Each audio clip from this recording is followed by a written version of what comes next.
story timers, it's your favorite story timer, Annie. And where is E? Okay, E, hurry up. The video is at 12 seconds already. Did you fall off the sofa, E? Yeah, kind of hurts. But there's this random cannon right here with a big red button. E, never press the big red button. Sorry. Oh wait, that is a blue button. Oh man! We'll be right back after the break.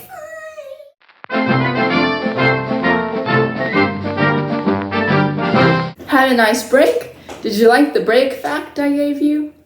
Anyways, so E, I told you specifically never to press any buttons except if they spell the word subscribe. Alright. Or have a thumbs up on them. You can press that red subscribe button. Yes, and it turns a specific color. Yay! Let's see. If you can try, you can see what color it turns into. 5, 4, 3, 2, 1. Did you do it? Let's start the movie. So today's reading is going to be a Shakespearean tale because we're going to be back into the creepy world of Richard III. And it's rather nice to know that he was about to get married. I wonder who he picks. Let's go to page 18 and see. The interior of the abbey was glowing with candlelight. Great stone pillars soared up into the darkness all around me as I searched for the side chapel where the coffin containing the body of the late King Henry lay, awaiting burial the following morning. The coffin had been placed on an altar and draped with an embroidered cloth. Before the altar, dressed in mourning robes, Lady Anne, the widow of Prince Edward, I had heard her beauty praised, though she was a little past her prime, but I had also heard talk that she was weak-willed and easily led. Now I was about to put the rumor to the test. And here we have it, the side chapel.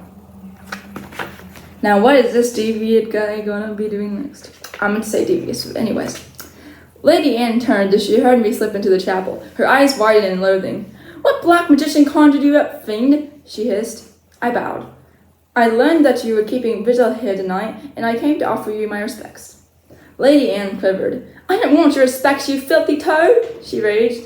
I want the earth to open up and swallow you back down into hell. I didn't know that angels could be so angry, I said, flinching. Why do you speak so harshly to me? You murdered my husband, screeched Lady Anne. So I did, but do you know why? I retorted.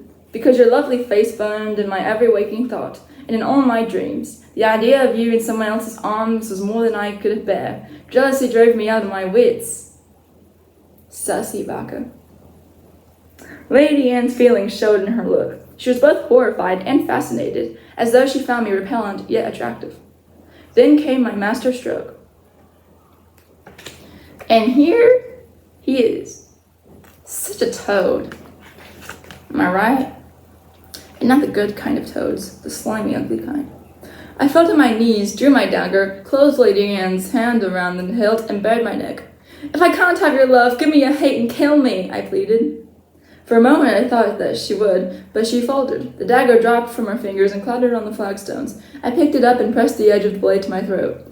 Tell me to kill myself, I sobbed. No, said Lady Anne. No, I don't want you dead. I gave her my most adoring gaze. But may I live in hope, my lady, I murmured. We were married 5 days later.